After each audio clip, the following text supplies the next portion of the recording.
review of Raw and Smackdown again with my good friend and awesome guy, Clay Monster, aka Clayton. How are you doing, sir? Pretty well. Sorry, pretty well. How about yourself, sir? I'm doing pretty well as well. Um, Again, the dashboard does what it wants there, so I had to redo that. Thank you, dashboard. Mm-hmm. Every day. I made sure I had everything muted, and it's still, I don't know what it is. It's like a plague upon me. But anyway, so Raw had its going home show for Fastlane, and there were some pretty interesting events over on SmackDown this week as well. So have quite a bit to discuss. Um, so I'll let you take things off the top because to start off the Raw show this week, we had Goldberg coming out and cutting a promo. So take it away, sir. So basically, what I got out of this promo this week, Goldberg still talks like he always did. Um, he's talking up a big game about beating Kevin Owens, which is most likely going to happen. And then on top of that, I had the realization that both he and Lesnar were both complete Rumble spot wastes. Oh, yeah. Um, which I knew that, but it seems really stupid for them to have given. They basically John Cena'd with Goldberg here. Mm-hmm. And what I mean by that is the fact that Cena came back and he's like, I want a title shot. And this is essentially what happened with Goldberg is he comes back and he's like, I want a title shot. And they're like, okay, well, here you go. Have it at Fastlane, even though you didn't win the Rumble or anything like that. Yeah. Well, I think another thing, too, is they just are trying. I think originally he only wanted to do like the one match, but then they kind of persuaded him to do so. And I think part of that persuading was, hey, we'll give you a title shot if you want to. And he's like, oh, okay, yeah, sure, why not? Let's do it. But yeah, those spots was a total waste. Like, it was just used to build up the Royal Rumble, and I get that. You know, you need some big names in there. You don't want a bunch of filler spots, but essentially they end up being big filler. So. Oh yeah, indeed. Which also brings me to that tweet you sent me the other night. About Goldberg basically saying in so many days, so many hours, and so many minutes, I'm going to be the Universal Champion. I'm going to beat Kevin Owens or whatever. And then Kevin Owens is like, sorry, I just got back to this because I was busy not being a part-time wrestler. Yeah, because he was doing the live show in Germany. Yeah. Yep. Yeah, and the thing about it is, like, he's been on a roll with talking trash to Kevin Owens this whole time on Twitter, and he keeps firing right back, and Kevin Owens continues to tear apart the fans, too. And just calling them sheep. Yeah. But yeah, so Goldberg comes out, does his spiel about, you know, how he's going to tear apart Kevin Owens and everything else, and he's going to have the title. And then Kevin Owens comes out and essentially is like, you know what? I'm not scared. What the thing that was great about Kevin Owens' promo is he didn't really... He is not showing... Okay, so before this all happened, he was very cowardly in his defenses, and he always ran around, did like the whole mind game thing, ran out of the ring at like every match and all this stuff, kind of leaned Yeah, because on, he had Jericho to lean on. Leaned on Jericho some, but now he's just like, I'm a man of my own, I don't care, you're nothing to me. And it's probably going to bite him. Like, that whole thing is going to bite him. But it's good that they're not showing him weak. Right.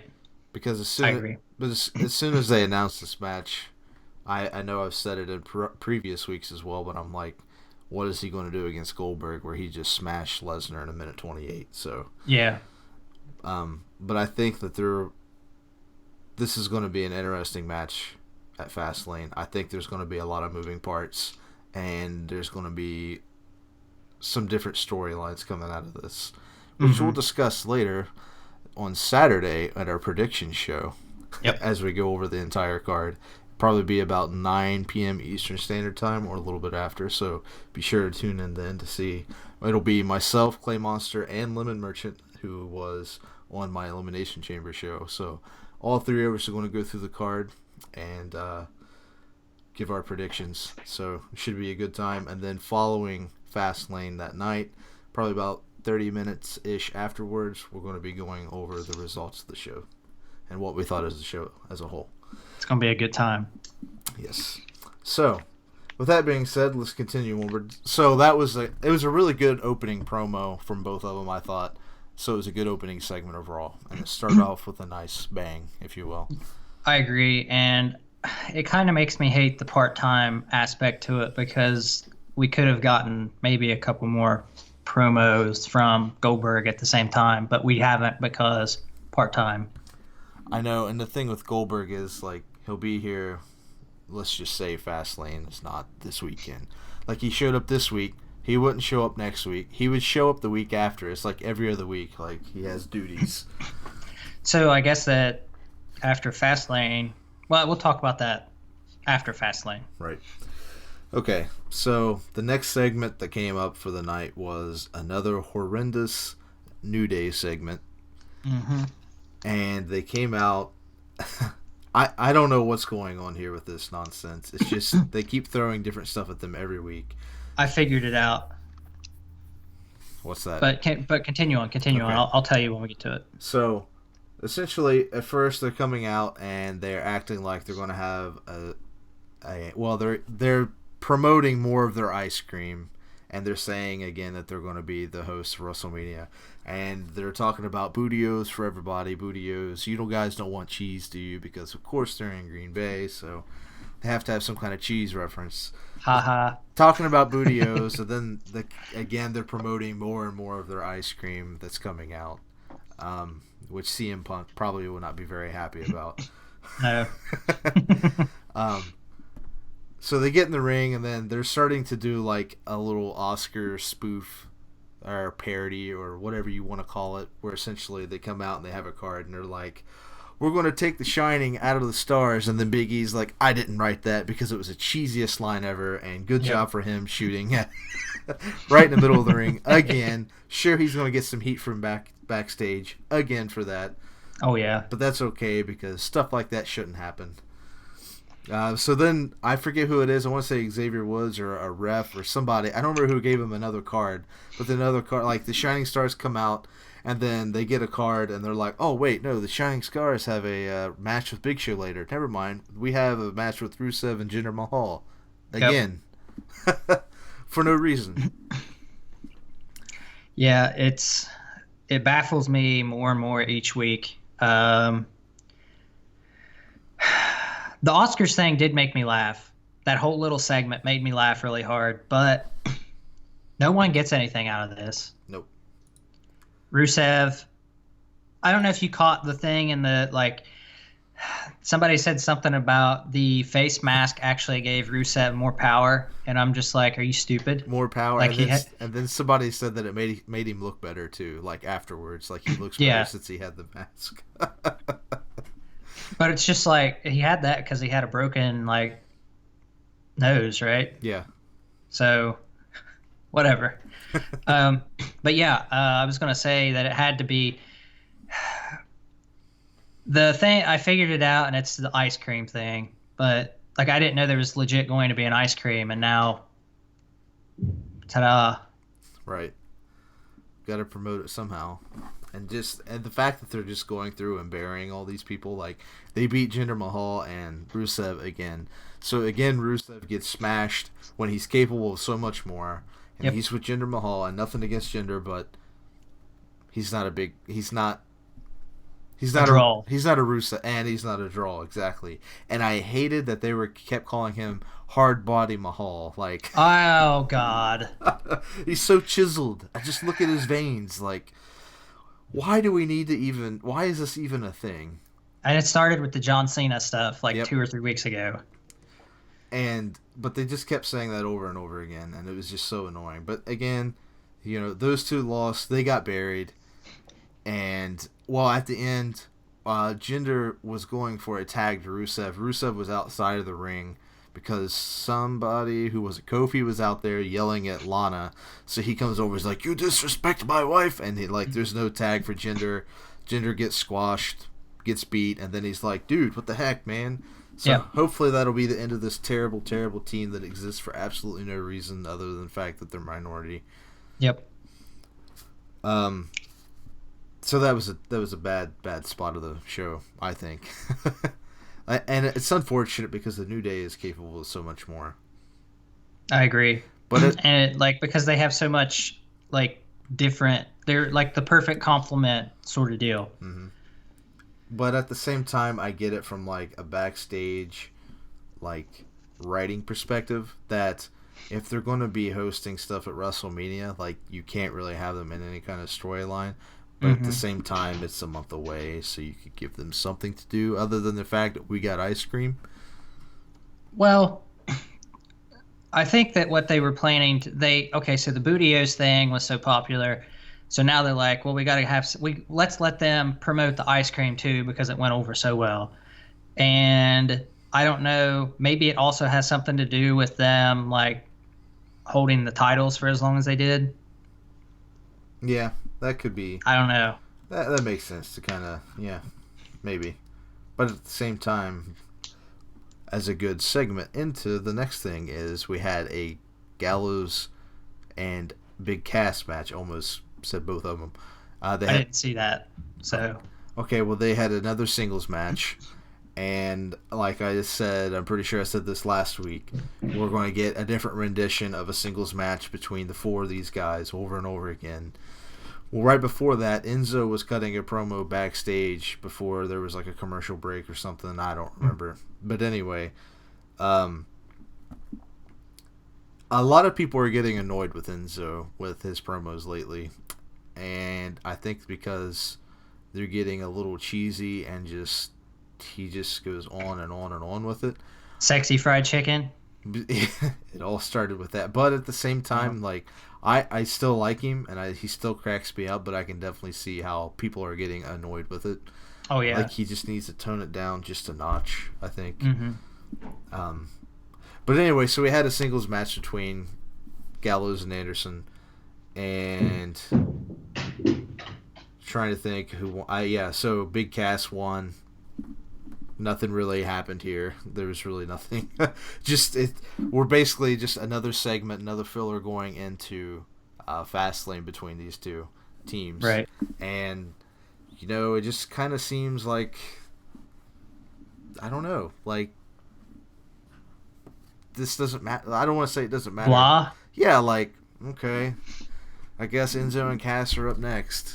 Cool. Yeah, that's exactly the way I felt. Like, it doesn't seem like there's no sort of build. Like, what happened with the stuff with Rusev and whatnot that they were doing a month ago? Right. Or a month and a half ago. Like, it's all gone. Yep. It's dead in the water. What was the point of all that? It didn't go anywhere. It was just Cass, like, beating the crap out of, like, trying to beat up Rusev and then a bunch of stupid crap, and here we are.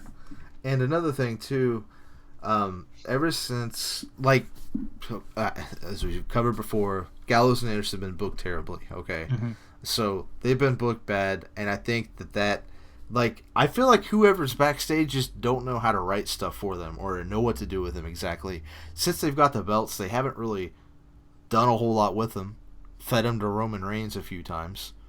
And even, like, to build... I feel like it would be really easy to build up something going on with Enzo and Cass, like, for a rivalry. Mm-hmm. Because there's so much you could do there, but at the same time, there's, like, nothing going on. It's just very blah, like you said, very vanilla. Just like, yep. Oh, we're the new number one contenders. Let's have a few singles matches and yell at each other a few times. This will be great. Just nothing going on. Nothing original. Yeah, exactly. Like, there's no unique promos. There's, like, I mean, Enzo, but, like, people are getting annoyed with it. And right. I haven't heard any of his promos recently. The only thing that I remember is the stupid fried chicken thing. Which, that's not even his fault. That's just advertising. Yeah. Did you see the segment with Stephanie and Mick Foley? Yes. Okay. That's not the next thing that I have on here, though. Okay, what's the next thing you got? Cesaro Sheamus backstage thing. Okay, go ahead. Well, Cesaro and Sheamus are standing back there, and then They're talking about something, and Cesaro says something like, "Time will tell, crap will smell, and Water will always water will find fall." balance. Yeah, and Samoa Joe walks up and starts hating on him or something. I don't remember. Joe doing his Joe like things, and what happened? Um, Basically, Cesaro challenges him to a match, and yeah, Yeah. called him Jockstrap Joe, carrying Triple H's jockstrap everywhere, and that's pretty much it. Tron plays. Hello, sir. How are you? How are you doing today? Welcome on in. But yeah, of course there's a little bit of a feud at NXT with Cesaro, or not NXT. I think it was in Ring of Honor, wasn't it? With Joe and Cesaro. Oh, maybe so. Well, no, because then they wouldn't have mentioned that. I think it was NXT. I don't remember. I remember that they were feuding at some point. Anyway, so Cesaro's like, I can handle Joe, Sheamus. Just get out of the way. So, but yeah, so they have a match later on the night, and actually, we can just go ahead and cover the match because that's the next thing after the Stephanie thing. So we'll just cover back to that. But Okay. so the Cesaro and Joe match I thought was really fun and one of my favorite matches of the night, if probably my favorite match of the night. I would agree with that. I thought Cesaro legit hurt his knee. Yeah, I did too at first, but then I realized it was kind of like the whole Baron Corbin slipping off the side of the ring apron, but he sold it a lot better because Yeah. it's Cesaro. Yeah.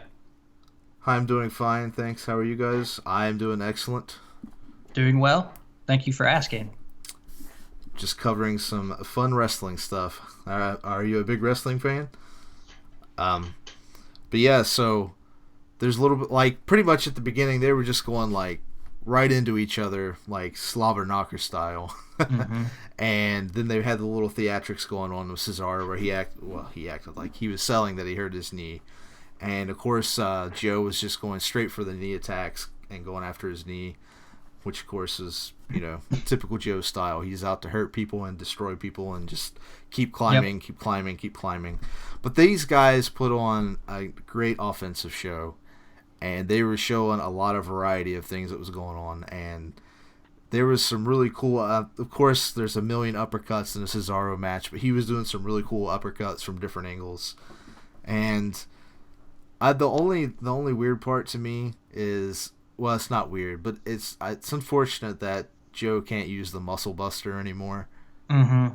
and he used that new thing, which I don't remember what they called. The modified rock bottom Yeah, thing. basically. I used to be back in the day until John Cena showed up. Fair enough. So I used to watch a lot back in the day, and then right around that time, a lot of moving parts was getting changed around. Of course, you had Stone Cold left, The Rock left, Triple H got hurt, so there was really nobody. That's kind of when like Kurt Angle and the Light kind of stepped up. Lesnar came around, Cena came around, and I kind of stopped watching at that time myself because they were kind of changing the way they did things anyway. Mm-hmm. But I always kind of followed and paid attention to what was going on, watched a little bit here and there, but since they gave AJ the belt back in September, I really started like watching every week again. So I was following a little bit, and they did that. I'm like, okay, I need to start get serious and watch this again because I'm back into it. So that's where I am. And Clay Monster, I was just kind of like, hey man, you should watch this. And well, it wasn't even that. It was just me talking about it. He's like, well, I guess I'll watch it now. Yeah, I swore it off when The Undertaker lost at WrestleMania, and then it just sucked me back in again. Because that's what it does. Yep. As you get older, it's so easy to get back into.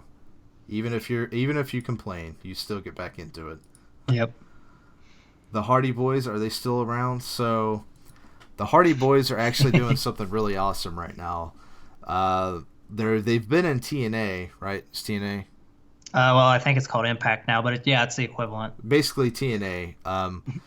So Matt, okay, well first, Jeff is not as prominent and front running as he used to be. Matt is the big thing now because he has this new persona called Broken Matt Hardy, and I'm not going to get into a whole lot about it. All I will say is go YouTube Broken Matt Hardy and just watch some of the promos that he cuts.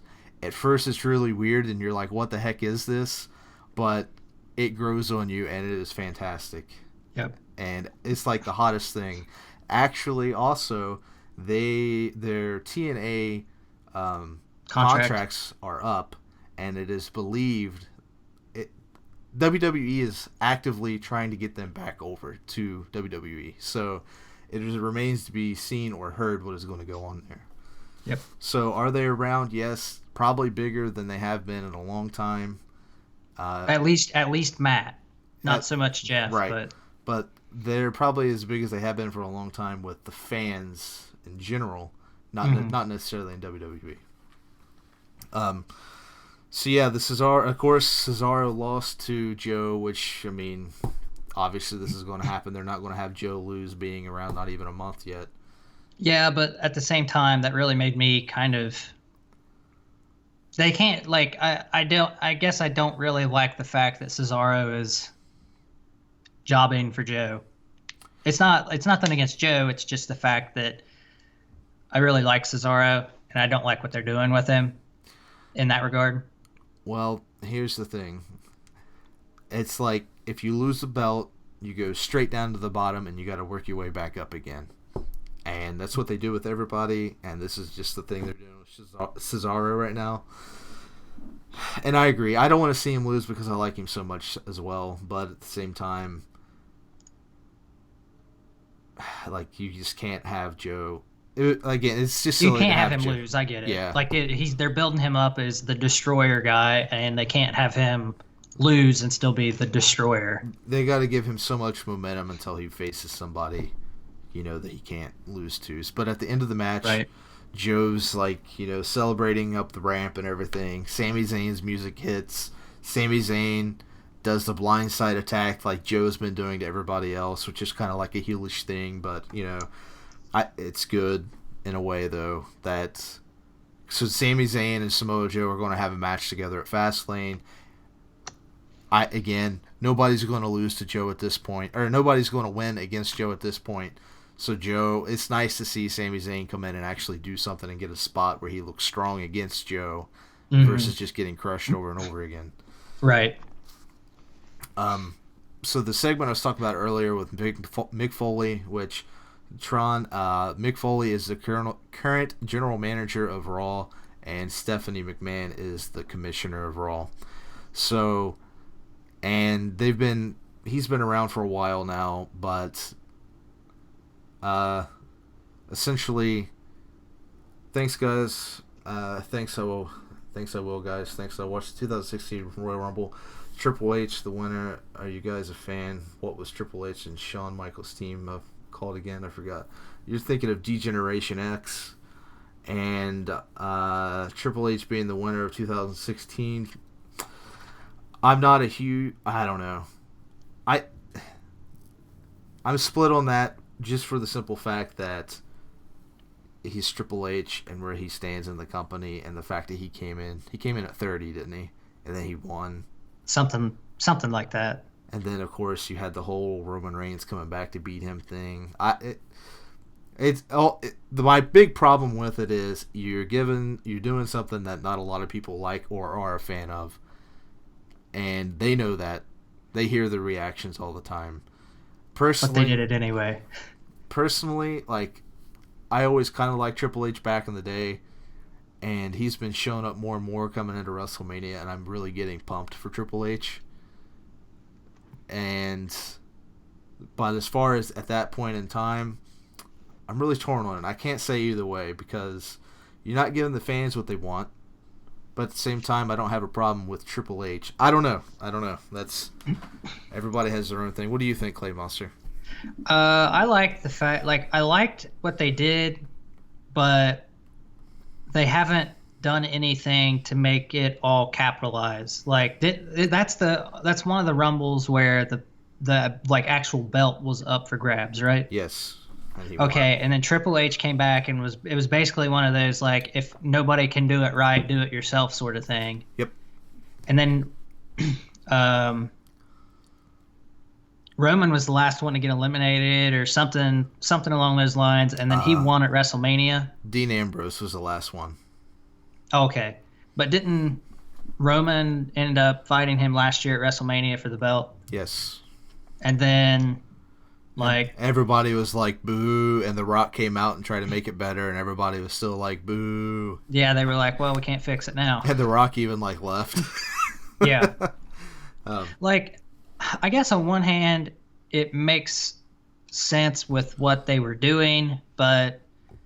Like, I don't hate Triple H by any means. I like him quite a bit, but I don't know. Just they could have used that spot to make it. I don't know. It makes sense. It makes sense with the storyline that they were going for, because that was when they were breaking up the Shield and all that stuff too, right? Yeah, that was close to it. Okay. Thanks for that, guys. Enough of me. I will drop you guys a follow. A great stream. Well, thanks. Appreciate the support. Thank you much. But yeah, it's one of those situations where you could have used that to build somebody else. Mm-hmm. Triple H is already established, but at the same time, if the belt's up for grabs, like, I guess it's a little bit different. Of course, he's going to show his head, show his face. That way, he can bury somebody again. It's all about the game. So back to Stephanie and McFoley. So Stephanie, okay, she completely rips Mick Foley apart on a personal level, and I don't really like these type of promos with people. I don't mind, like, going after each other, but when you get on a personal level like this, with everything that she was saying to Mick Foley, it is so personal. Yeah. Thanks for the follow. I normally have a notification, but it should have worked, but it didn't work at the top. So sorry about that. I'll have to look into that. But thank you for the follow. But she was just saying stuff like, he's not even a man anymore, and he's just going downhill. He's no Triple H and all this stuff. And I'm like, what are you doing? I get it, but why? Like, what is the point of that? The only thing that I could think of is the thing that you and I complained about for weeks on end, which was she comes out and she's like, oh, hi, Seth Rollins. Right. I hate you. Yep. And then turn around and be like, oh, hi, Sami Zayn. Here's a match. Yep. Or whoever. It wasn't necessarily Sami Zayn, but you know what I mean. Like, no, like, concrete, like, flip-flop back and forth sort of deal. Well, that's what I think I said last week. Like, this forces her to be a heel. And it did. And it is, but my goodness. And I don't think that was necessary. One thing, they said 17 years ago from that night is when Mick Foley's career ended. Like, Monday night, 17 years ago prior. Right. That's when Mick Foley's career ended. By Triple H. By Triple H. But he had, like, lots of matches after that. So what are they talking about? Yep. He even had a stint in TNA, so. Yeah. Well, we don't talk about that. True. It doesn't exist. Yeah. But yeah, that was definitely a moment where you're just like, oh, okay, sure. Whatever you say, Steph. Yeah. But he eventually will not be the general manager anymore because of his health, and everybody knows that. But I just don't like when you're completely tearing him apart on a personal level, or anybody for that matter. Unless if it's two people that know each other really well, or they're actually like friends backstage, I get it. But I don't know. It could be me being picky, but I just don't like that. No, I get it completely. It doesn't serve any purpose. No, none whatsoever. Not in this case, so. And because you're always curious, like, is this a shoot? Like, is this actually a real life shoot? Yeah, exactly. The truth comes out after all these years. Yeah. So the next thing I have is Sheamus versus Titus O'Neil. Did you see this? No, but I have a feeling it's a joke. So apparently there was earlier in the day a Facebook Live event where Sheamus and Titus O'Neil are backstage, and Titus, of course, is trying to talk to Sheamus about the Titus brand that nobody cares about because he gets killed by it every week. Yeah. And so Sheamus basically is like, "Go away, leave me alone. I don't care. I don't want any." He stands up to walk away, And Titus stands up and like spins him around. He's like, "Hey, don't walk away from me when I'm talking about the Titus brand." And Sheamus shoves him, and he falls over a table, face first into a cake. Wait, is that why he had the black eye? I don't know about the black eye, but he had cake all over him. He had what looked like a black eye, a little bit of a black eye during the Joe and Cesaro thing. But anyway, continue. Sorry. So the fun part of this is they go out and they have their little match, and actually Titus looked pretty good there for a while because he was super aggressive, and I had never seen him like that before, so that was fun and different. Mm-hmm. And then he got almost said Cesaro again. He got Sheamus into a corner, and Sheamus just gave him a bro kick out of nowhere. Done. That was the only offensive move Sheamus did the entire time, and he was done. He just stands there and gets beat up, and then he's just like kick dead. Yep, that was it, and that was seen. Wow, that's excellent though. Okay, it doesn't really do anything for either one, but it's still kind of funny. Yeah, it was. When I first saw it, I'm like, that was it. But then, like, looking back as I was thinking about it today, I'm like, that was actually kind of entertaining. Yeah. Just bro kick out of nowhere. Because right before that, they were talking about how much this victory would mean for Titus's career. Oh, man. And then he gets squashed again for, like, the 5th week in a row. Yeah. Well, I haven't seen him in, like, 3 weeks, so... Well, you're not. There's a reason. I'm not missing much. There's a reason why he doesn't show up on Hulu. Well, speaking of people not showing up on Hulu, I think this is a good time to transition to the next segment, which was Charlotte and Dana Brooke standing. I assume this is the next segment. It's not, but I was going to skip the next segment for a second to last, so go ahead, because I was actually going to go to this next. Okay. So Charlotte and Dana Brooke are standing in the middle of the ring, and Charlotte does her normal, like, Charlotte stuff. Mm-hmm. That's the only way to describe it. It's basically girl Ric Flair back in the day. Yep. And Dana Brooke is standing there, and she's just there. For no reason. Honestly, yeah, it's the only reason. I don't get it. And all she's doing is, like, making faces the whole time, like, yeah, I can't believe that. Like, yeah. And, like, you can see her, like, mouthing words and stuff, and it's never anything that's, like, yeah, but you're right. It was basically, like, facial expressions, and, like, she'll mouths a word every once in a while. And Bayley comes out, and it's a big crock of crap, and I'm getting tired of it. Well, I know you were getting tired of it last week, but this week, like, kind of put me... Like, she did do a promo, and the promo was okay, but it wasn't anything, like, spectacular. Well, real quick with the Dana Brooke thing, at least we have now seen her 3 weeks in a row. That's a lie. Because... Oh, wait, yeah, we have. Yep, we have seen her 3 weeks in a row. Fast forward to about 10 minutes into the match, they take her backstage because they thought that she broke a rib. So we won't see her again for a while.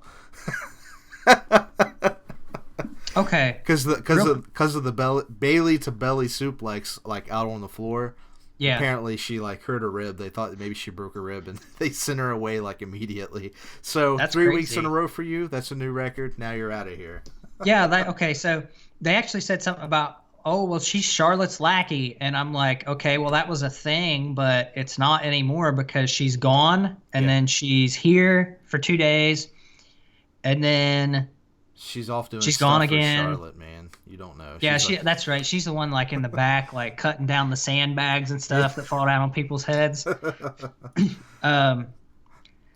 But yeah, so she's standing there in the ring with her, and she's like, "Oh, well, we're gonna have a match." And well, Sasha, you're getting ahead of yourself because Bayley comes out and does her thing. Sasha comes out. Bayley gives her promo, whatever. I don't even care. Sasha comes out to her aid again, and essentially is just like, Charlotte, you're a stupid face. Yeah, and then that's when Bailey does the same thing. Is like, yeah, I agree. Your face is pretty stupid. Ha and ha ha. and then the crowd starts chanting "stupid face," and Yeah. are we in third grade? Like, it's so Yeah, stupid. exactly. It is so And stupid. okay, well, then Sorry, I had to put that in there because, I forgot about that. well, like the segment was okay until that point, and then it just went right down. Yep. Like, I was kind of okay with them building to WrestleMania with all this, but I don't know anymore. This Hmm. is really like rather annoying. This should be Charlotte and Bailey having a feud, not Charlotte with Dana Brooke and who you're getting at, Nia Jax coming out with Sasha over here behind Bailey also. Yeah. Like almost all the women is up in the spotlight at the moment, which Yeah, should that's like literally everybody on Raw. which brings us back to what we said like 2 or 3 weeks ago that Bailey should not have won the belt because if had she not, this crap would not be going on at the moment.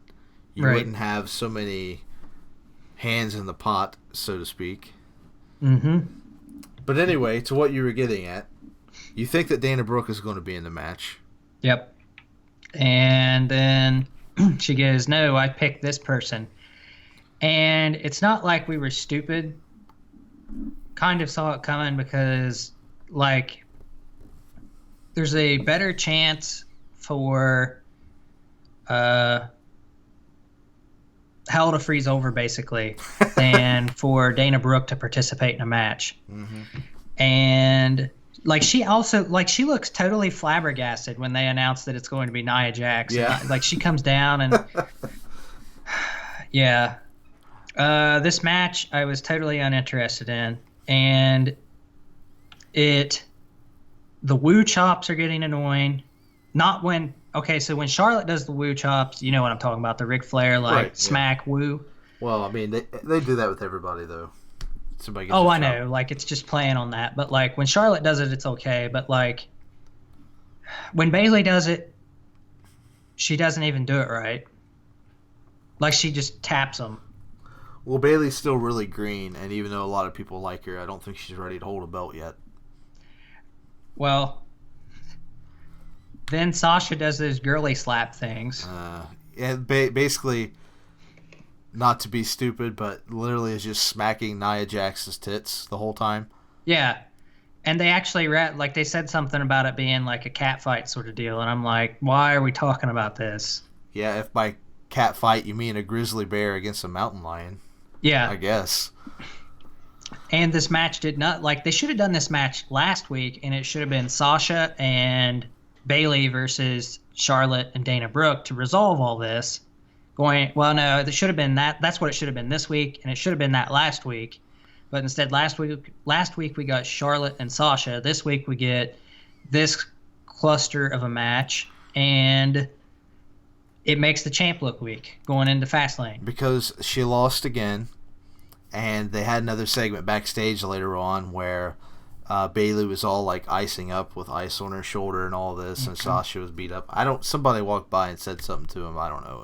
Stephanie. Stephanie did. Again, being a heel and like, haha, you guys suck. Again. And they made a match.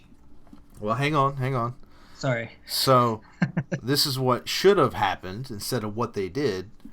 Last week they should have had, if they wanted to have one of these little stupid tag team matches, that's fine. But Charlotte should have done something to Bailey last week in some kind of wrongful way to build up more of a rivalry.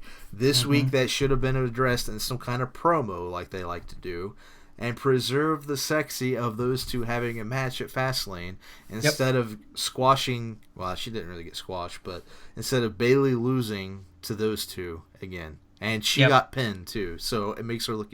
Nia Jax pins Bailey, and it just makes her look even more weak. Yep. Yeah, it's really annoying.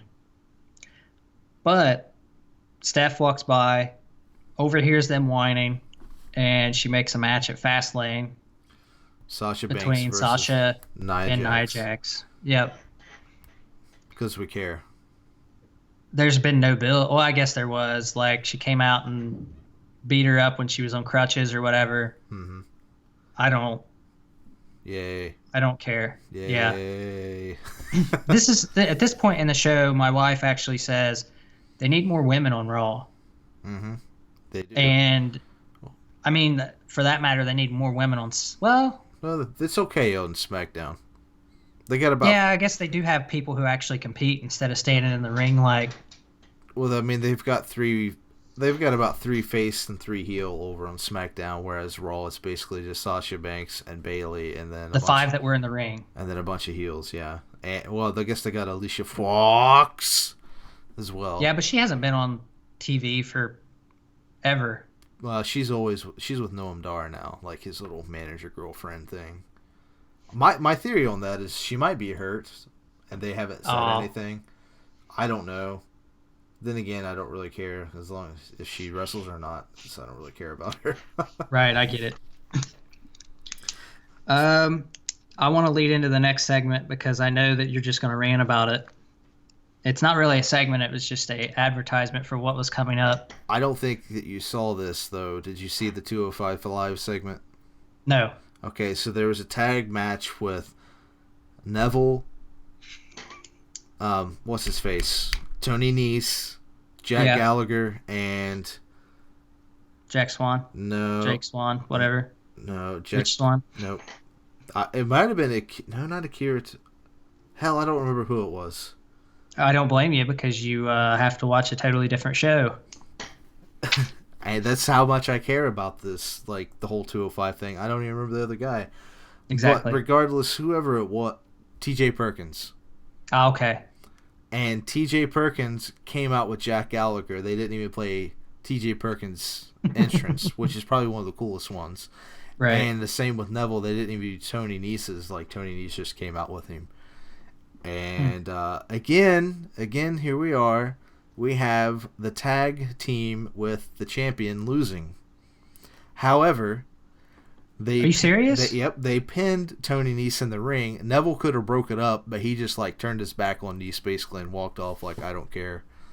Which good. He shouldn't care about that crap. He should just walk off. Right. But at the same time, again, I'm not going to go on about it just yet. I'm going to wait till we're done.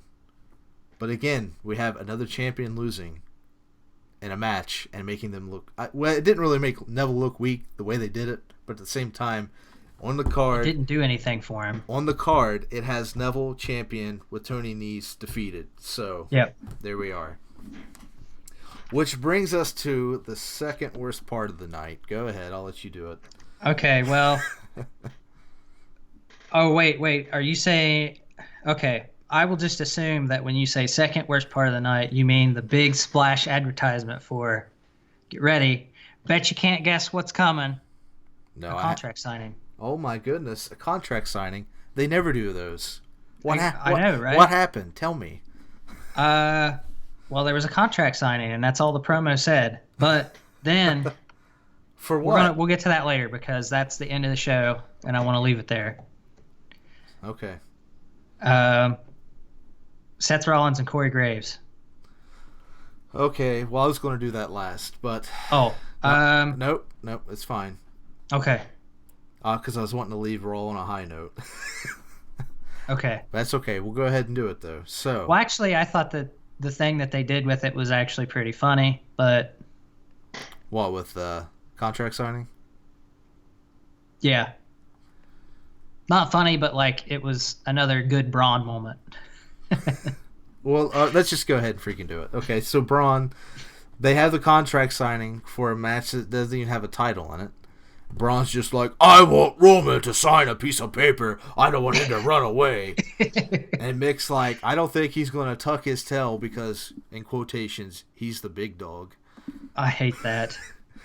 Kill me. And he's like, you have him sign a piece of paper or else. Yeah.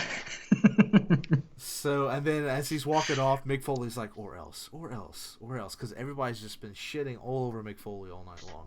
Mm-hmm. So they get out there, and Mick Foley's out there, and he has the table all ready, and they do their stupid thing where they have the piece of paper made up with their names on it that they got to sign with the 2 mics, and then Mick's in the middle of talking. I don't even remember what he said. And then Braun just comes out in the middle of him talking. And he's all like, Braun! Comes out into the ring.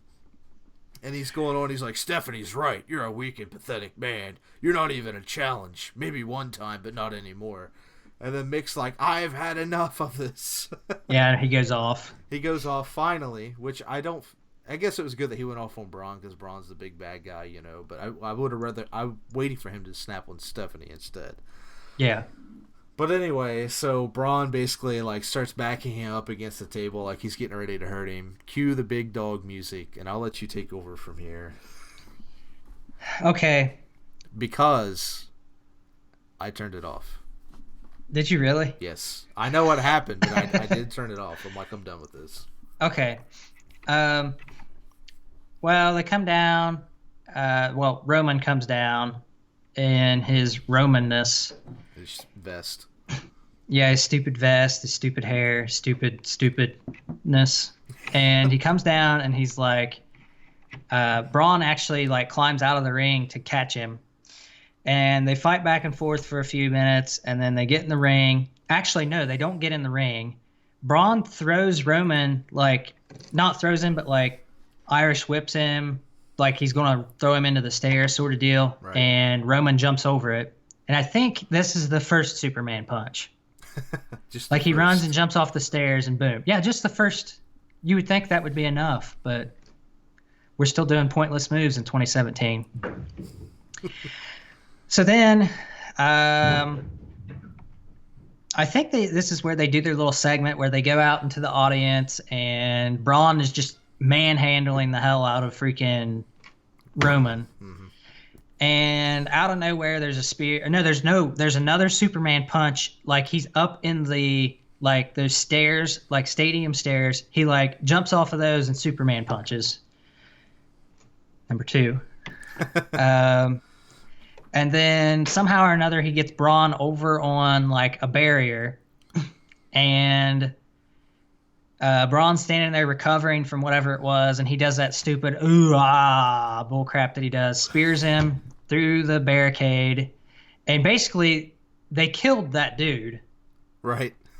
He's just gone. Wiped him out. They don't need him anymore. He's just gone.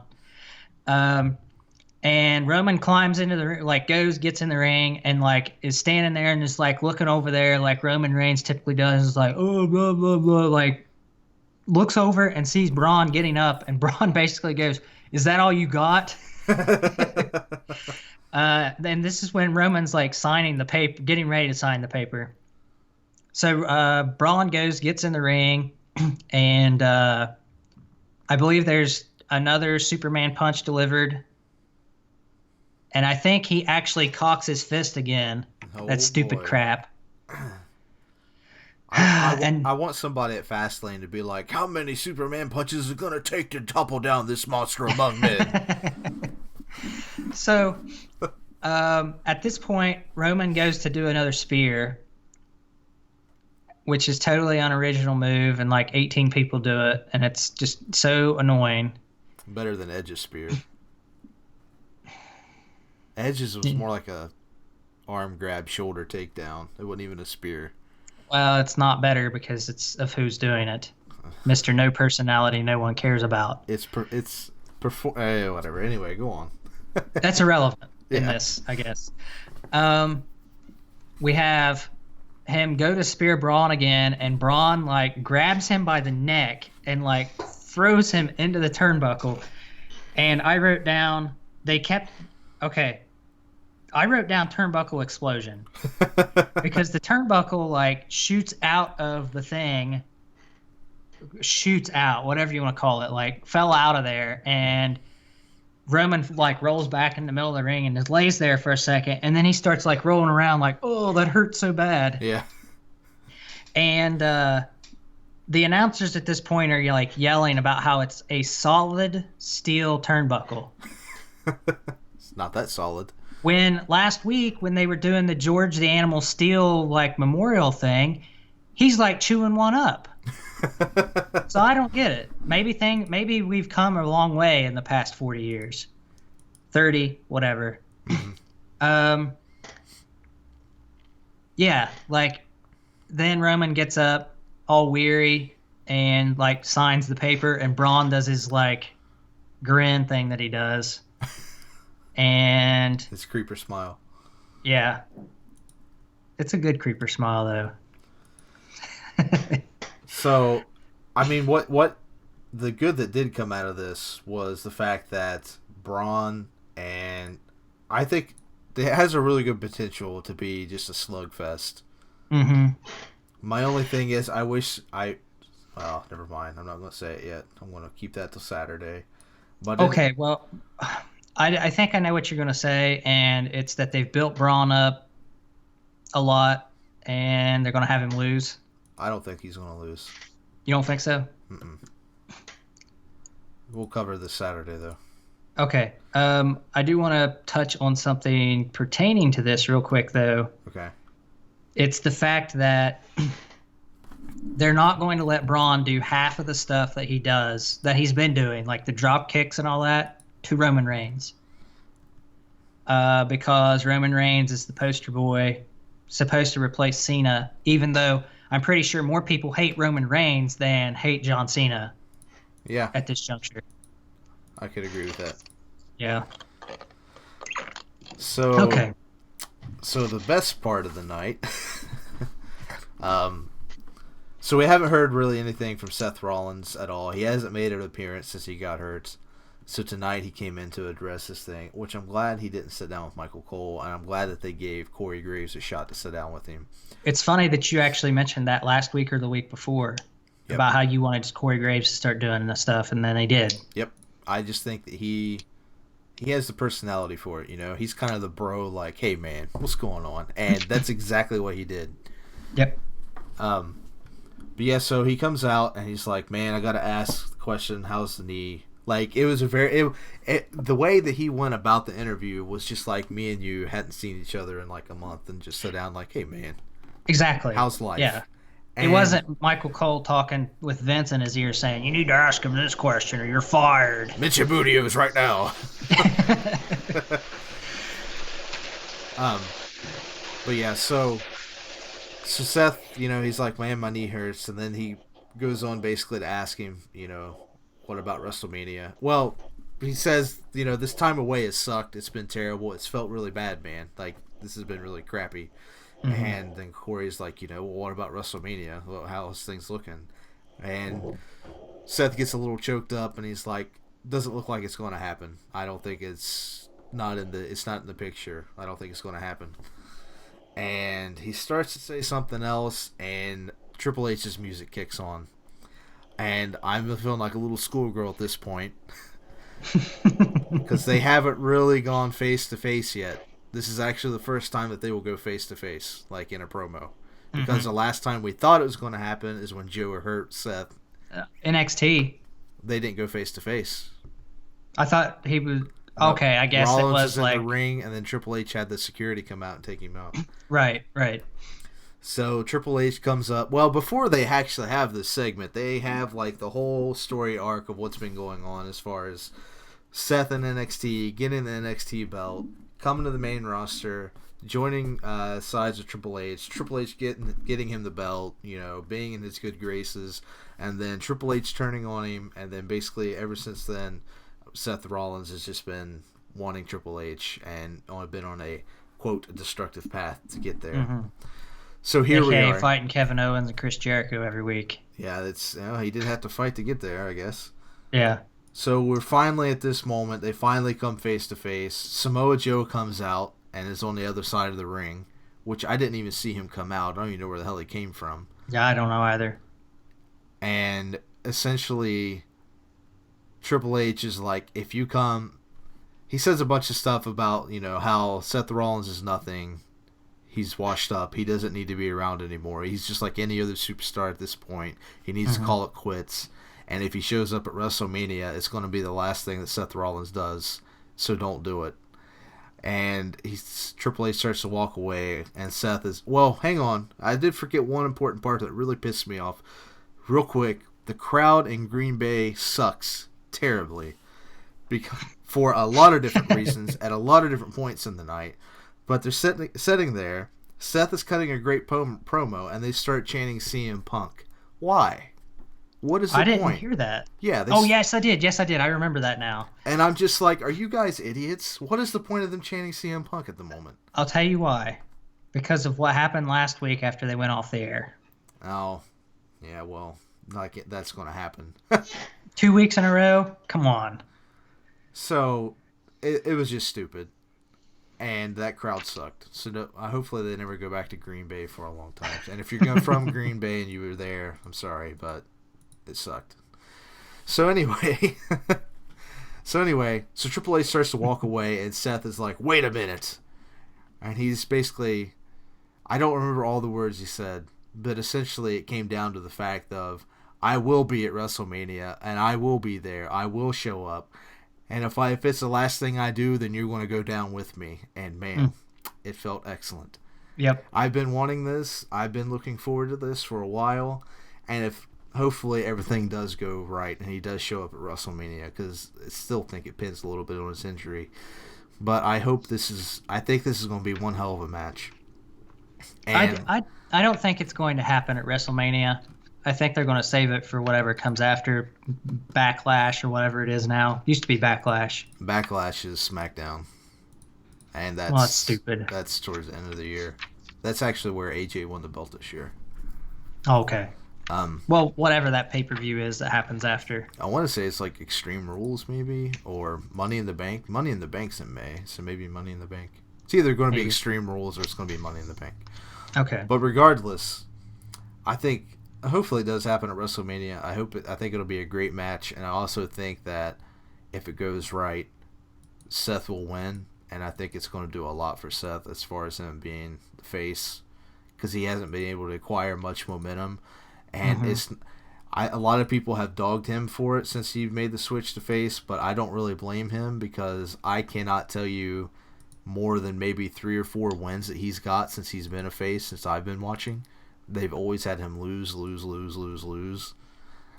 So I think this will be a huge shot in the right path for him. I can agree with that.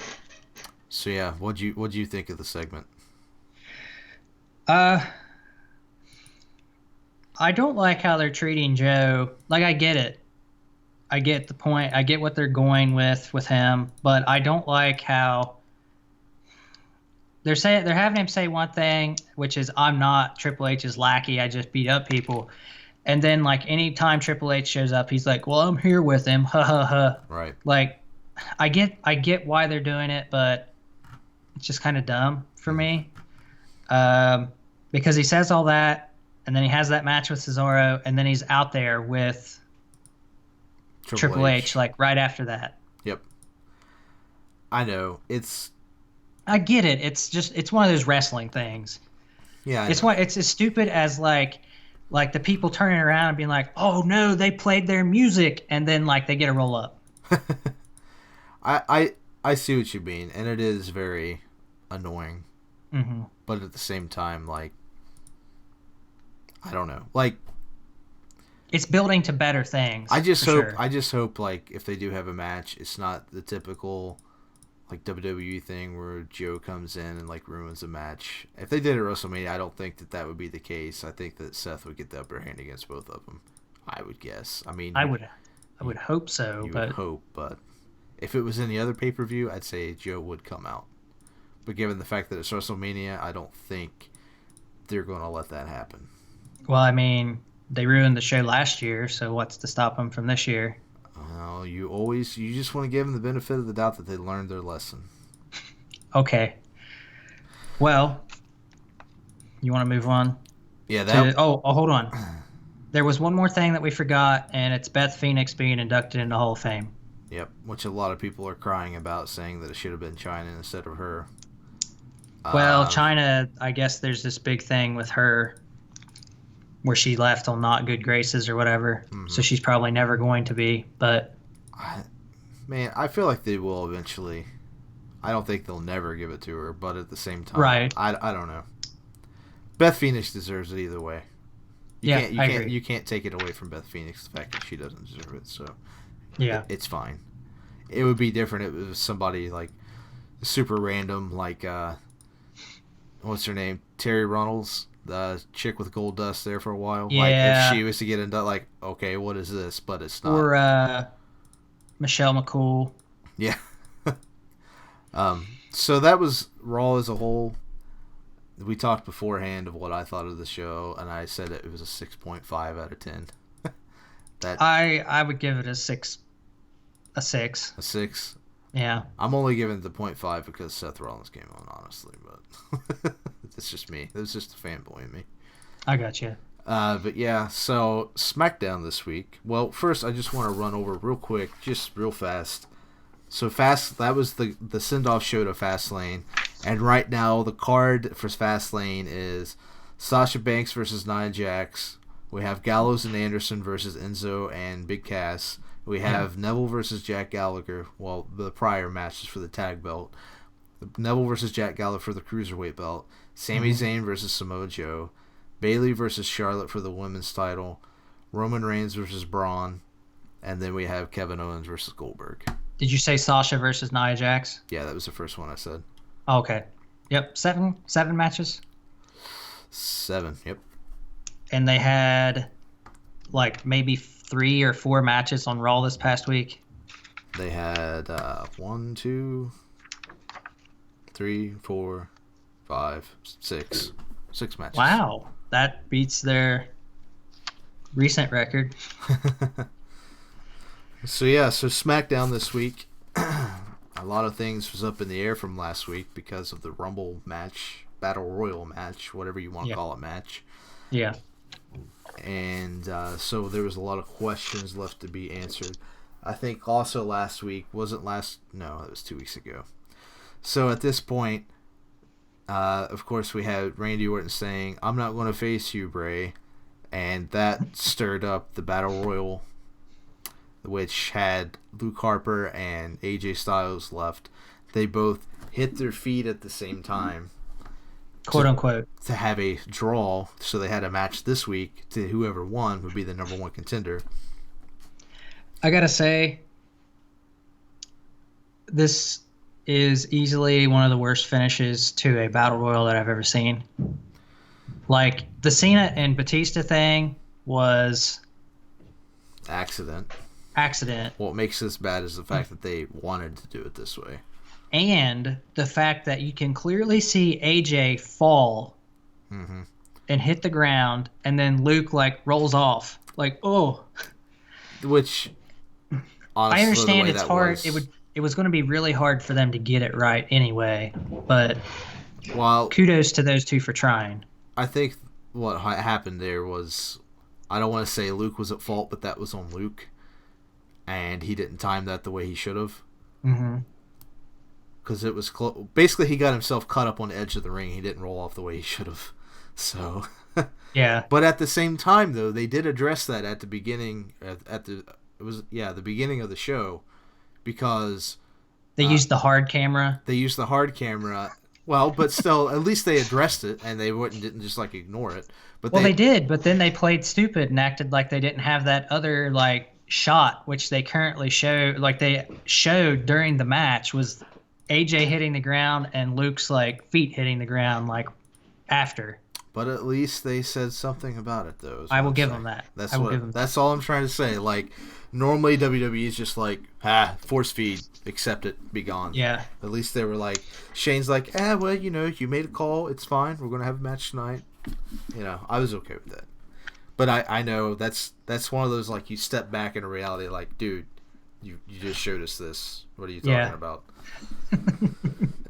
So anyway, the beginning segment of SmackDown this week was Miz TV. So Miz and Maurice comes out, and Miz's guest is John Cena. And John Cena comes out, and Miz is cut his mic. Cut his mic. And that was awesome. Sorry, that was awesome. Yeah. So he cuts his mic, and Cena's just all right, whatever. And Miz goes on to completely tear apart John Cena, and about how he's a hypocrite for dissing part-time wrestlers and everything else, because that's essentially what he is. He went off to Hollywood, and now he comes back and does whatever he wants whenever he wants. and he's not a fan of that. Let's see. What else was he saying? He was basically saying that he has so much pull backstage that anything he says goes. If he wants to get anything done, that he can. Or if he wants a title shot, he can get one, which is what happened at Royal Rumble. He just came back and is like, oh, hey, I want to get this match. Okay, you're John Cena. And another thing that he was saying, too, was that... Oh, man, I just lost train of thought. There was something else he was saying, too. Basically the same thing that they've been saying about him going to Hollywood. Yeah. So, at that point, that kind of sums up essentially what they're doing. Mm-hmm. And then finally they let Cena start talking. I'll let you cover this part because you're a Cena man. So go ahead. So the first thing that so basically he refutes all the stuff that Miz said, even though it's like kind of true. Well, I don't know. I don't know what their plans are for Cena, if he's legit going part-time to be in movies and whatnot, or what the deal is there. I don't really pay attention to the reality side. But he goes on and like basically bashes Miz up and down because Miz is saying like he has all this pull backstage and whatnot. And he says that if he had a bunch of pull backstage, and this is really a giant slap in the face to everybody. He says, if I had so much pull, and it's not necessarily Cena, it's creative. Everybody wanted a Cena versus Undertaker because that's a once-in-a-lifetime sort of match at this point. Right. He says, if I had as much pull as you're making it out that I do, I would be fighting The Undertaker at WrestleMania. Mm-hmm. Big slap. Yep. And then he goes on from there, and he says, you stole... I wrote it all down. So basically you stole The Rock's electricity, you stole the figure 4, or he's like he was trying to say basically the Miz keeps saying that he's original, and he stole the Rock's electricity, the figure 4, Chris Jericho's personality, Daniel Bryan's personality, and all the stuff that Daniel Bryan does. Mm-hmm. And AJ's words, which is basically AJ talking crap about Cena the past like 2 months. Right. Maurice, Cena turns around to walk out of the ring. Maurice has a bunch of like stupid lines that they gave her, and she smacks Cena, and then Cena's like, you know what? You just made the biggest mistake of your life. And Nikki Bella comes down, and I wrote down SmackDown so edgy because of what she says. Like she gets a mic and she's immediately like, I don't even remember. But it was stupid. She's just like, you smack my man, I will destroy you, bitch. Yeah, and I'm just kind of like, okay, great. And then they're all Good lovey-dovey. But at the same time, I actually really like that part where Maurice slaps him, and then he's like, you just made the biggest mistake. Because, I don't know, I just find that funny, like the whole cat fight thing. It really was, but again, it's going to be a cat fight, not an actual match. Excuse me. Well, they're going to have the tag match thing at WrestleMania. I know, but I think it'll be good. I think it'll be good. It'll be better than what you think. Of course. Yeah, I mean, because it's got Miz and Cena. Who's going to win? We already know, unfortunately. We don't know. I think that's no brainer. It's going to be Nikki Bella's last WrestleMania or last show for a while. Okay, yeah. That's just. Anyways, prediction show later. Right, but I'm just saying. Here's the plug. But it's just one of those things like, oh, the coolest is happening. Well, damn it, John Cena's around. Yeah, I get it. But okay, so the thing with John. Okay, so again, I said earlier, some of the promos are just way too personal. Mm-hmm.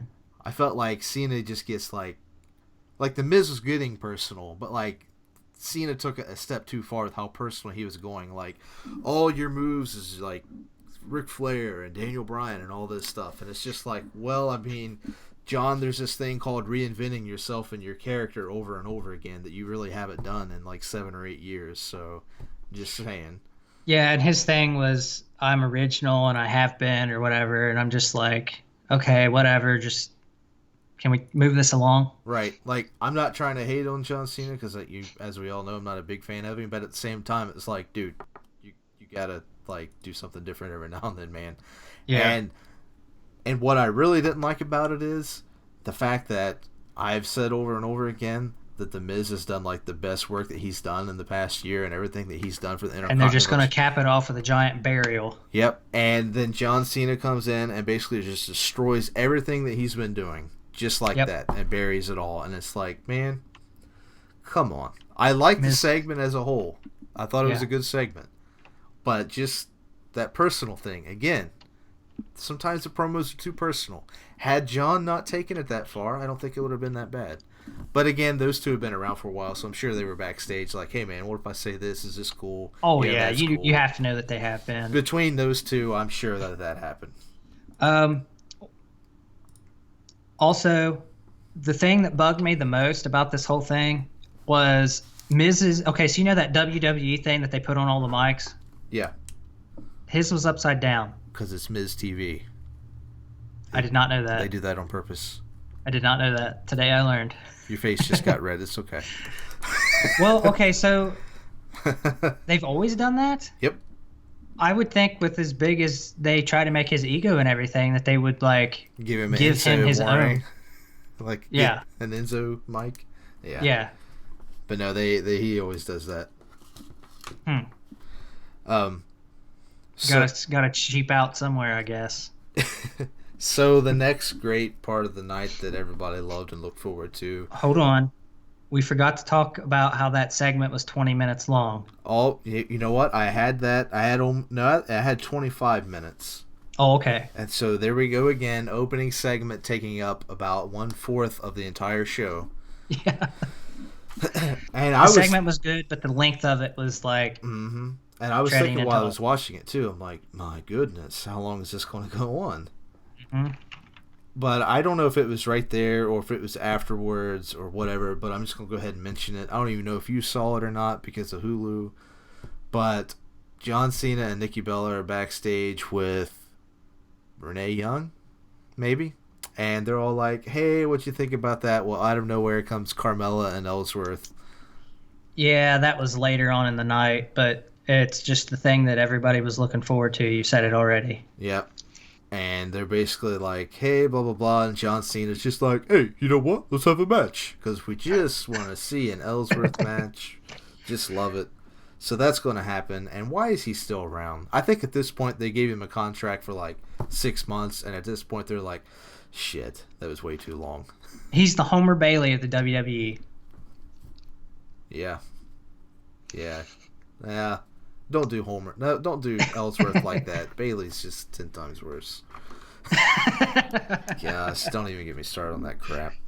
Sorry. That's okay. So the next segment is what I know you've been looking forward to it. A 2 out of 3 Falls Count Anywhere match between Becky Lynch and Mickie James. I thought it was a okay match. Really? Yeah, I didn't hate it, but there was no build for it or anything. Well, I mean, they just had a match last week, and then they're like, let's have another match. I think they've had a match for like the past 5 weeks in a row. And at the beginning of the match, I went and got my nachos and pop because I knew it was going to be a long ride. The thing is, it was a 2 out of 3 Falls Count Anywhere match, and I don't think they left the ring or did anything outside of the ring. No, they didn't. I know at one point when Mickie James was coming in, Otunga said, getting Nicki Minaj'd. I didn't even hear that. Well, you were getting your nachos and pop. I was probably crunching down on some nachos. Yeah. That's so stupid. I don't know, man. We're not going to get into that. Like, the match as a whole was okay, I guess, like you said, but I didn't really care. I could care less about it.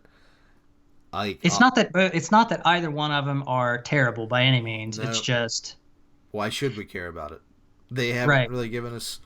Okay, I guess they have tried their best to develop it, but at the same time, it's just went on for so long now. I think what we don't take into consideration, because I always try to give creative the benefit of a doubt a little bit, but what I don't think we take into consideration, like, they're trying to make things work and outlast to WrestleMania, which is like 4 weeks away still. So they got to like stretch things out and put a little filler in here and there, and I understand that because you got to kind of do that at sometimes. But at the same time, with this, it's just becoming so stale, because I think this has went on for like 2 pay-per-views now. They had a match. No, because the Royal last Rumble pay-per-view didn't do anything. Yeah, Elimination Chamber, and then last week and this week. They had a few matches before that too, because there was like some of those bullshit tag matches where they were involved. Oh yeah, well I mean I don't really count those because it's Filler. I mean you can, but it's like saying the Sasha and Bayley thing or the Charlotte and Bayley thing this past week was a Charlotte Bayley match. It was, but it wasn't, or whatever. You get what I'm saying. Well, it was used to develop their story and go on, is what I'm trying to say, and it just, it's ran its course. Yeah. Well, okay, did Mickey win last week? Yes. Okay. Well, this week, Becky won. Right. We got an Alexa Bliss run in. Which was kind of silly, I thought. Yeah, like it didn't... Are they building towards Becky versus Alexa again? Well, did you see the segment backstage with Natalya? Oh, okay, yeah, never mind. Well, okay, so that doesn't make any sense. Why is Alexa still hanging around? It's because her and Mickey are besties, I guess. Oh, I get that, but like exactly based on what you said, she shouldn't be coming out there and interfering unless one of those two doesn't matter. So what was cool off of Alexa's interruption, though, is we had a roll-up. Let's see. Becky went to roll up Mickey. Mickey reversed it into another roll-up, got her pinned, and then Becky swiftly reversed that into an armbar, and I was like... Yep. It was excellent, an excellent section of... That was very fluid and crisp. And some good wrestling. I enjoy stuff like that. Touche. Yep. And what was cool is when she was going to kick out, she already had a hold of her arm, too. And I'm like, man, I saw that coming, but that was so awesome. Yep. So then backstage, real quick, just to cap that off and be done with it, Alexa's backstage walking around, and she's being interviewed by whoever these random people are they have these days. I don't even know. They got a different one every week. Josh Grisham? Like. Sure. Sounds like him, I think. Never mind. Anyway, so Natalya comes up and is like, hey, Alexa, blah, blah, blah. And basically is like, I want to come for your title.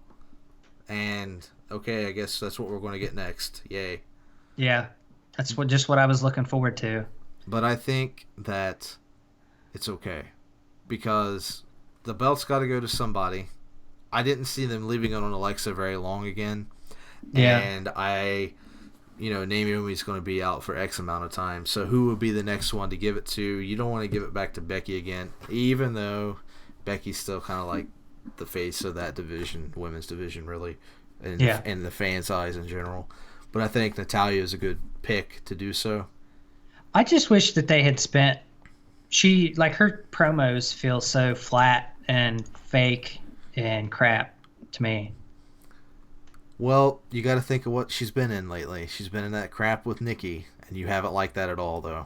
And because, to be honest, that stuff was kind of boring. So even back when she first showed up, I don't think she's made. I remember back when she first showed up and her promos then, and they were garbage back then. Okay. Yeah. So. Well, the good thing about her is, she's a good wrestler. Yeah. And that carries her. But yeah, I see what you mean too.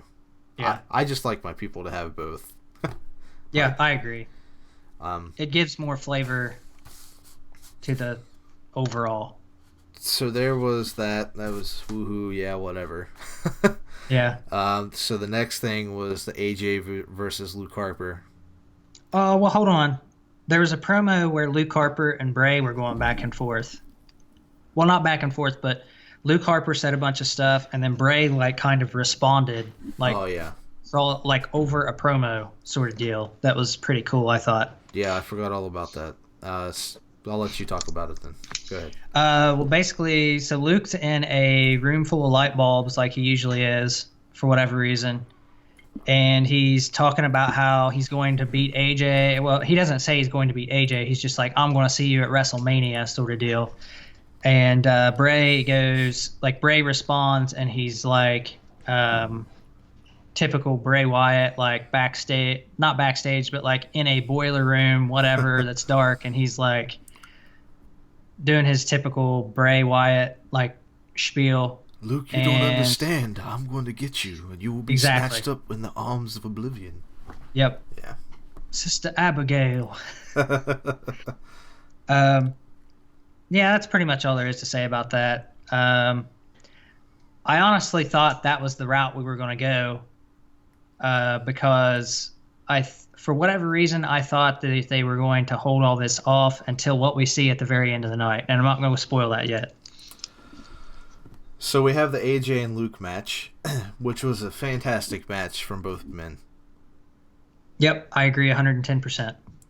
Luke continues to put together good matches. Ever since, well, Elimination Chamber, of course, he had a good match. Yeah, I mean, he's been having good matches for a while now. And the thing about him is he's another one of those guys you don't expect much out of. He kind of looks crazy, but he has a lot of different tools in his offense that he can use. Oh, yeah. And he shows different stuff each week. And him finally getting in a match with AJ, like one-on-one, it really showed even more of what he could do. He did less. You remember how last week when we were talking about this, and I was talking about how he does that like crazy man, like backwoods, like going to grab you sort of thing, like that style that he does. He didn't really. He did some of that, but not like to the same extent. Well, what I liked about it too is the way that those two were calling the match together. Like it pretty much was all Luke Harper too. Oh yeah, he had a. It's funny. There's a parallel to draw here. They got Braun going to town over on Raw. Right. And they got Luke going to town over on SmackDown now. Mm-hmm. And they were both part of the Wyatt family. And it's just nice to see them getting a push. Like all the members of the Wyatt family are getting a push right now. I'm not talking about Randy Orton. I'm talking about like the crazy backyard or backwoods beardos getting a push. Backwoods brawlers. Yeah. But yeah, they both. Normally, I don't go in depth with all the matches like I like to week.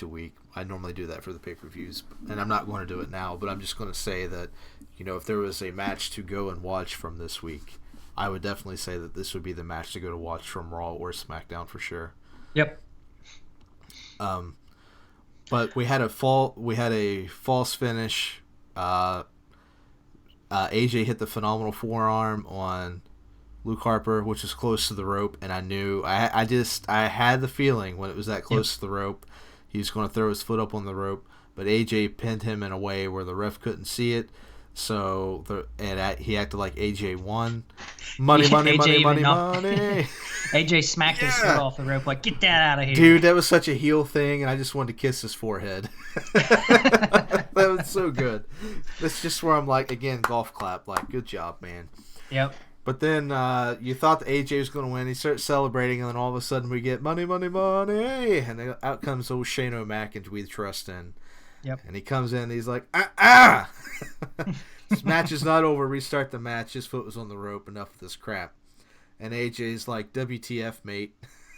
Yep. So they start going at it again. And, well, essentially, okay, so normally if that happens and a match restarts, you almost always assume that the person that just won is going to lose. Yep. But that did not happen. AJ finished with the 450 splash that was on point. Crisp. Yep. Only thing is he landed a little bit low on his legs, and he probably did hurt himself a little bit, but still, like, it was so sexy. He finished with, which I thought was odd that he actually finished with the 450 splash. And not well, it made sense to me just because he already hit him with a phenomenal forearm and won that way, and he was like laying in the middle of the ring. You forgot the part where Luke Harper kicked Shane. Oh yeah, I forgot about that spot. Um, so they get outside the ring, and AJ's yelling at Shane because the match should not be going on. He should already be on his way to WrestleMania. Yep. And Luke Harper comes in to give a super kick to AJ. AJ dodges out of the way and blasts Shane right in the face. And Shane's Yep. down on the ground. And Luke's like, "Oh, what? What happened?" And then AJ starts beating up on Luke, and that was pretty much the finish of the match, really, because once they got him back in the ring, he hit the 450 splash. But at the same time, I just said that I don't think that AJ may not be able to hit the Styles Clash on Yep. Luke. That's exactly where I was going. That's what I was going to say. So yeah, so then we have AJ now as the number one contender going into WrestleMania to headline against Bray Wyatt. Yep.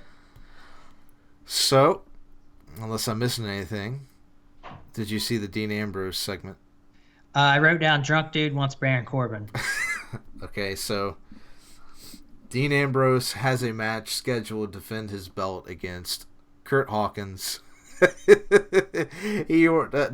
actually enjoyed the hell out of this. He rolls up into the ring, gives the dirty deeds to Kurt Hawkins immediately, rolls him out of the ring, grabs the mic, starts trash mouthing Baron Corbin. Yeah, Baron Corbin, like, I dropped my pen. Anyways, Baron Corbin, he's just got that vibe about him that he's one of those idiots that would wear a toboggan in the summertime and complain about his head being hot. And he looks like one of those guys that wouldn't tie his shoes. Yeah. With his toboggan. Tucks him into the sides of his shoes, and he's like, "Oh, my shoe fell off." Yeah. Yeah. The Dean Ambrose part wasn't so bad. I just call him the drunk dude because that's what he looked like coming down to the ring, as he usually does. And then like the Corbin promo is just, "Hey, I'm gonna tell you something." And that's basically all he does. And then Dean comes in the middle of him talking and is like, hey, man, those tattoos look even worse on the big screen. Yeah. Like, if they're... Okay, so I will say that I wasn't... Like, I'm not a big Dean Ambrose fan either, but I like Dean Ambrose. When you set them next to each other and you get a really good look at them, Dean Ambrose is definitely the favorite here. Yeah. And Dean Ambrose's promos, usually, if he's allowed to say whatever, I don't want to say whatever he wants, but if he can do his own thing, he does pretty good. Yeah. Versus everything else he does. His in-ring stuff still sucks. It's horrible. But as far as the Kurt Hawkins thing, I didn't look to see that I wrote this down. I don't remember writing this down, but I have wrote down awesome fuck off moment when he gave Kurt Hawkins the dirty deeds. I wrote Kurt Hawkins dead. Same thing. Because that's what happened. So the next thing, did you see the Everybody cares about it. It was the chairs match. Oh, yeah. Man. Love this one. I'll let you take care of this. Okay. So I thought we were going to get a week off from this feud, but we didn't. Cruz versus Ziggler, as JBL would say, chairs match.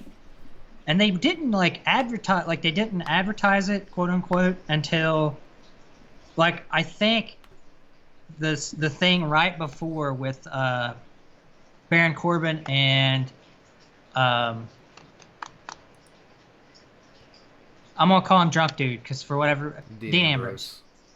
They advertised it right before that, and then they come back after the Dean Ambrose thing, and they're like, "We're here with this chair match, Mamma Mia," and I'm just like, "Great." I will say I don't remember what they were, but there was maybe three metaphors that Marlo said last night that actually made me roll pretty good, and one of them was during this chairs match.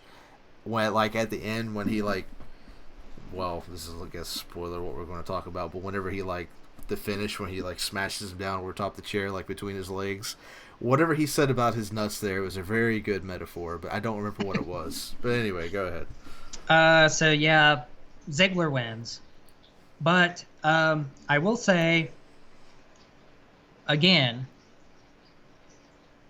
for the 100th time, Apollo Crews looks really good. He Yeah, could be. He is basically in the same boat as Shelton Benjamin at this point, where Shelton Benjamin was getting complete garbage to work with, basically. yeah, and Ziegler is just looking somehow worse and worse each week. But I blame that on the fact that he's not with people that can bring the most out of him. If it was the Ziggler AJ match, If it was an AJ anybody match, well, yeah, but like specifically Ziggler, it would be good. But I don't know. There was a good spot there with the moonsault, like on the chair. It was yep, kind of stupid, but like the moonsault thing on the chair, that was awesome. that was awesome. But I'm glad that they addressed it and was like, I think he hurt himself more than he did Dolph. Yeah, well, he did. Yeah. uh, Um, fun little note: they only used one chair. the whole time. Yep. Okay, cool. In a chairs match that was, they probably had at least 15 to 20 chairs around the ring, and they only used one. Hmm. Normally you have That's actually pretty neat. they normally only have this. They normally only have. They normally have the spot in these matches where they just start throwing a big pile of chairs in the middle of the ring, but they never did Yeah. that. Well, that's good. Okay. Um, at one point, Cruz gives Ziggler an angle slam onto a chair, Yeah. and it was very obviously an angle slam. And Mauro Ranallo says belly to back suplex, and JBL corrects it and says, "No, that actually looked more like our Hall of Famers move of choice, which was the angle slam or the gold medal slam or whatever." Yeah. And Whatever angle pun. yeah, whatever angle you want to take on that joke. But But yes. yeah, it's pretty much the end of that. Yeah. Again, like Except you it's probably going to get shoved down our throats at WrestleMania too. no, I don't feel like this is going to deserve a spot, will it? Has it deserved a spot on anything else? SmackDown maybe, but like Elimination Chamber, two faces versus a heel. It was an yeah. I don't know, man. The thing with SmackDown is, who else do they have? I mean, really, I know. it's like an empty. Honestly, locker that's room. the way I feel about Raw too. Yeah. There's a lot of people that are hurt, but yeah. Yeah. I don't know. I don't know. No, whatever. We'll get onto that some other time. Yeah. So the last part of the night was probably one of the most interesting, and I did not think that they were going to do this. I will Yep. say ahead of time I'm going to give this a 9 out of 10 and not a 10 out of 10, and I'll explain why at the end. But we had a segment where Bray Wyatt comes out into the ring and basically starts announcing, well, talking gibberish, and he was like, didn't he say something like, so AJ it is, or something like that? Yeah, and then from there. So he says, so AJ it is. I don't remember the words exactly now, unfortunately. But not long after that, Randy Orton pops up on the screen. And he's in a lit up room, and you don't see anything at first. And he starts giving this whole spiel about, basically, there was a time when he said, if you can't beat him, join him. But then there's also a time where if you join him, screw him. Yeah. And he's basically, this is the turn against Bray Wyatt. And, like, you can just hear the crowd's reaction, like, oh, because we all knew this was happening. We didn't know when. I was pinning it at WrestleMania, honestly. I was too. The way they were going with this. And all of a sudden, the camera, like, zooms out a little bit, and you see the rocking chairs sitting there, which signifies Sister Abigail. And he starts giving his whole, well, they also, I think at the same time they did that, he starts talking about how this is Bray's sanctuary, this is where he's at. Like, this is his Where he house gets of his worship, powers and all that stuff. where he gets his powers, and like underneath his feet is where Sister Abigail was laid to rest. And it starts panning like these zoom in and out shots of like this hole in the floor where there's dirt and like worms and like looks like parts of fingers laying around in the floor. And he's already ripped up some of the floorboards. And Bray's... Well, wait, I forgot about my favorite part of this whole thing, and this is going to sound really random, but I really, really like this. When Randy first comes on the screen, Bray's like, "Hey, it's Randy." Like, he's so happy to see Randy on the screen. Yeah. Just to get like he forgot over. that part was coming. Yeah. Oh, hey, Randy. How's it going, bro? Yeah, because doesn't he say something about I have read? That's where Randy is now, like trapped in the not trapped, but like in the kingdom. And then Randy says that about you gave me the keys to the kingdom, and I hate it here. Yeah, this is terrible. So he starts going on about how he's going to take everything away and how he's going to get rid of take Bray's powers away from him, essentially. Mm-hmm. And at that point, he picks up like a pickaxe. And you're like, oh man, what's he going to do with this pickaxe? Well, the camera shot zones out, he puts it back down, and he has 3 huge containers of gas. And he picks it up and he starts pouring it on the chair. He starts pouring it on the floor and on the walls in the back. Mm-hmm. Go to can number 2. He starts pouring it all over the open hole in the floor and more onto the walls and everything else. And as he's doing this, Bray is like doing a 10 out of 10 job of freaking the fuck out in the ring and like along the sides and like banging his head on the guardrails and everything else outside.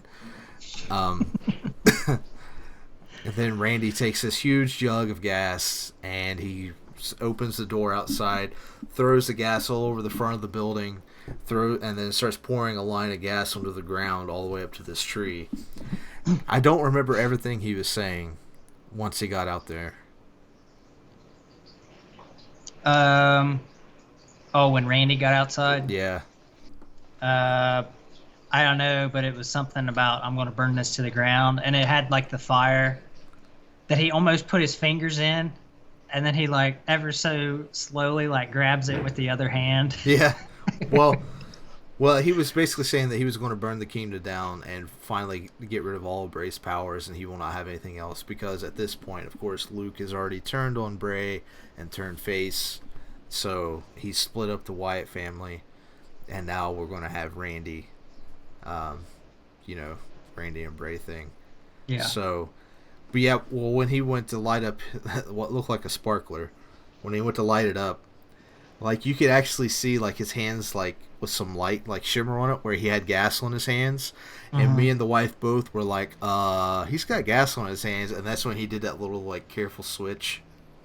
And then he lit it up. He lit the fire, started burning the building down. And then that's when Bray inside the ring was like absolutely going nuts at this point. And he even got down next to the announcer's table, started like rocking, looked like he was crying and going insane. He like ripped the top off the announcer's table and was like pounding his fist on it. Yeah. It was pretty good. Yep. And that was one of the more... It's no way where it shouldn't be PG, but like for the PG era they've done, that was one of the more serious things that they've done in a long time. And I really enjoyed it. And I thought it was good. I would put it on the same level as some of the stuff they did in the 90s. Yeah. Like with The Undertaker crawling out of the grave and all that stuff. Well, the thing is, with the character that Bray has, you've got to do stuff like that to keep that character serious. Yep. And now that he has the title, I think they kind of blown that fully open. And also, when the buildings did catch on fire, Randy did his famous pose in front of the fire. Yeah. Which was awesome.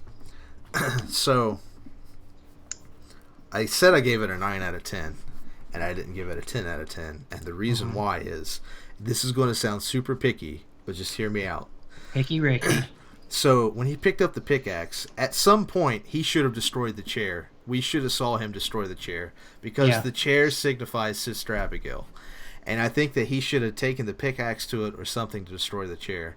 Now, yeah, well, he burned down the building, but we don't get the gratification of the chair actually being destroyed. And I think that he should have actually. I'm saying because that signifies Bray's power, and it signifies Sister Abigail. So I think that he should have destroyed it, like with the pickaxe, picked it up and slammed it apart or something. Okay, so the reason that I just busted out in laughter, you know how they always have that thing with like in Marvel movies and DC movies where if you don't see, well, just comics in general, really, where if it's not an on-screen or on-panel death, it doesn't count. Exactly, that's what I'm saying. So that way they don't try to play something like, well, that rocking chair, it flew out of there. All of a sudden, like the rocking chair descends down above the ring at WrestleMania, like. I don't want that. He should have destroyed it and been done with it. Honestly, that would be gold. Like if it actually happened. What, coming down from the ceiling? Yeah. Like Sting used to do in the 90s. A baseball bat just rocking in the chair. But I think that would have been a great spot. Of course, maybe I doubt they're going to comic book it, but I think they should have destroyed the thing. Yeah, I can definitely see that. I thought it was great, and I'm with you. The pickaxe thing really drove me nuts because he just picks it up and stands there and he's all like, "I'm Randy Orton," and then he just sits it down. Yeah. Like, okay, you gonna do something with the pickaxe? Yep. What was the point? Yep. Should have destroyed the chair. Yep. Missed out. Well, not necessarily destroyed the chair. I get what they were doing with the pickaxe. They were saying that he had already dug up, but the pickaxe wasn't dirty. Yeah. It's one of those wrestling things like, oh, okay. I guess I'll accept this because you're making me. But as a segment as a whole, minus the whole pickaxe thing, there was really nothing that I could pick out wrong with it. Now, I've seen and heard some people saying, but like, Randy is doing like heel-like things by doing this. So is he supposed to be a face? Or is he supposed to be a heel? Or is Bray supposed to be a face or a heel? We don't really know. And my thing is, it doesn't matter. I don't think it matters either way. I don't think so either because they're both kind of heely, and they're like it can go either way. But they're heely, but at the same time, I've said before, it's very anti-hero-ish of both of them. Right. And I'm fine with that because if you just want to go back, Randy came into the thing as a face, turned heel with Bray, so now he's getting his revenge. I mean, people say this stuff, but at the same time, Stone Cold was a face and destroying buses and blowing shit up, and everybody loved it. So yeah, exactly. That's not a heel thing. So anyway, but SmackDown as a whole, I would give it an 8. Like the only real low part was the chairs match. I wouldn't. Let me see. By the way, 3 matches this week, 1 down from last week's 4 matches. But all the matches that were there were better than like everything. Almost all of Raw's. Yeah.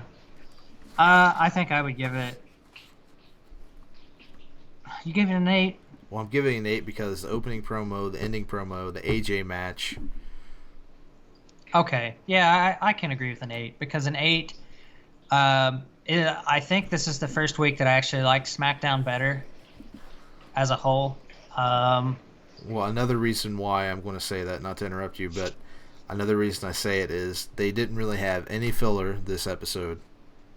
Everything was pretty straightforward, and honestly, normally the SmackDown matches are about 1 minute and 20 seconds and they're done, or maybe 2 minutes at most, and most of these went on for a while. So I felt for a SmackDown episode from what they normally are for me personally to this, I gave it an 8 because they improved upon everything I always bitch about with them.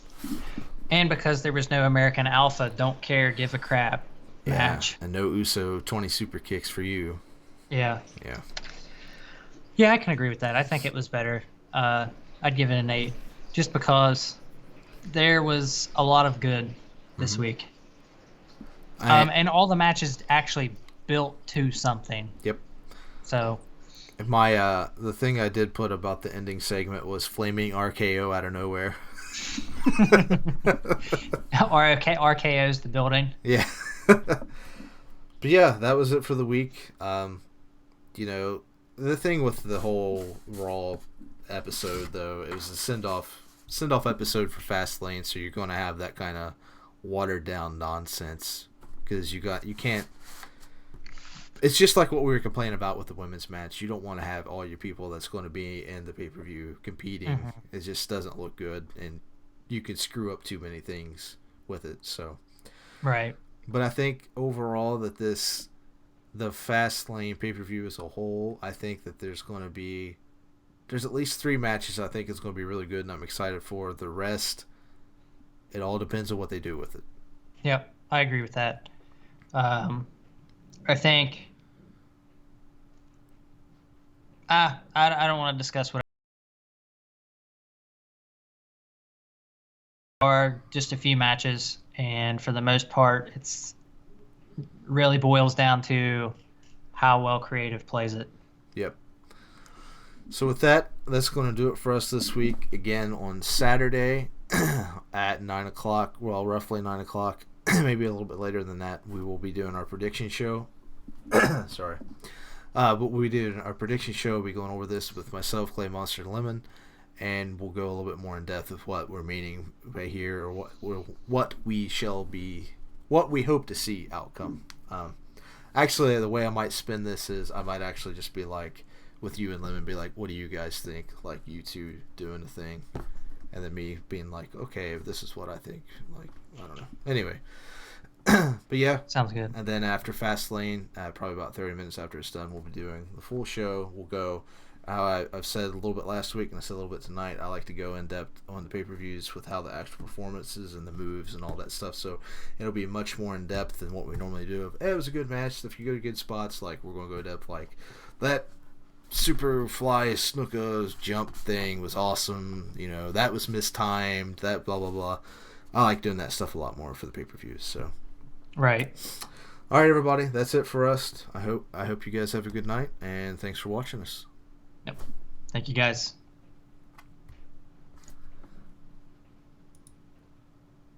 That was longer than I expected. We was doing so good at the beginning.